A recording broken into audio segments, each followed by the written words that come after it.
The long-awaited Christopher Nolan film Tenet has finally been released throughout parts of the world, and although it isn't the summer blockbuster savior Hollywood was hoping for, it's still something. Nolan's time-bending thriller showcases innovative special effects with an outstanding score through a complicated, yet underwhelming narrative.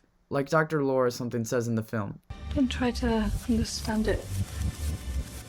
Feel it. I'll try to keep my review spoiler-free, but I'm not guaranteeing anything. First things first, this film looks incredible. The locations chose for Tenet look breathtaking, and Nolan takes full advantage of that through his film, providing plenty of establishing shots for the audience to really appreciate the world Tenet is set in.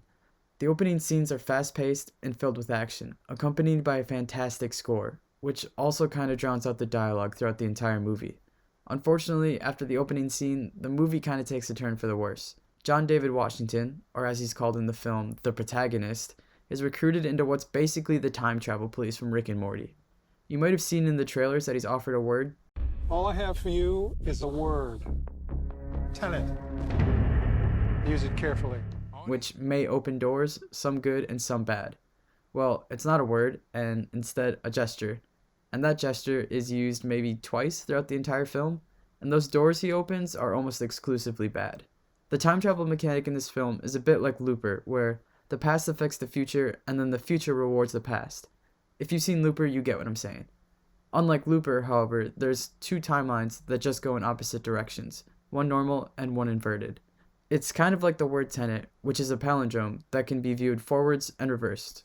The action in the film is spread somewhat evenly throughout its 2.5-hour runtime, which feels refreshing after watching the protagonist talk to seemingly pointless characters for the first hour about time travel rules that no one really cares about. It almost feels like at times that Nolan included some of the dialogue to counter the inevitable Reddit thread about plot holes in the film. The action is very well done, which I feel makes the in-between parts even more difficult to get through. The entirety of the second act really drags, mostly because it feels like the narrative isn't really going anywhere specific. It eventually finds its feet toward the hour-and-a-half mark, and the accompanying action is great. Oh, and the set pieces used in this film look incredible, and there's no denying that Nolan has all but mastered the technique of filming breathtaking action sequences. It's almost common knowledge at this point that Nolan likes using time travel mechanics in his films to tell a stronger narrative, but unlike Inception or Interstellar, the time travel mechanic is the main focus of this movie. Nolan has almost exclusively used cool effects and ideas to tell a strong story, with emphasis on human connection, with the time travel stuff only being used to enhance the narrative. Unfortunately, Tenet feels like the opposite, where Nolan focuses on making a strong, realistic movie about a cool time travel idea with the narrative coming second, and I think that really takes away from the film as a whole.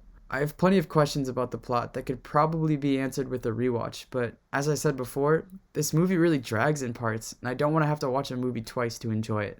Honestly, I get huge Primer vibes from this movie, so take that as you will. Speaking of plot, there isn't one. Okay, there is one, but it's all over the place. The objectives seem very cliche and almost derivative, and the finale, while being breathtaking visually, felt undeserving and unsatisfying. There's also a lot of, oh, that's that person, cool, in this film. In conclusion, Nolan takes a really cool time-bending idea and uses it to show his creative and visual mastery over film. However, the story lacks in human connection and fails to make the audience care about the underdeveloped characters or the shallow end-of-the-world-for-some-reason plot. Because of this, the film feels longer than necessary, and it really begins to feel exhausting about a third of the way through, despite having excellent action sequences sprinkled throughout. Nolan usually excels at using effects as a means to an end, that end being a strong story with a satisfying finale, but for the first time, that formula seems to be inverted with Tenet.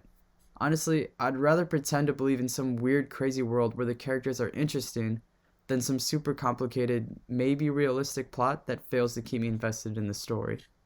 Tenet may not be the new Inception Nolan fans are hoping for, but it's enough to kickstart theaters back to life and pave the road for future releases during the pandemic, and for that, I'm grateful.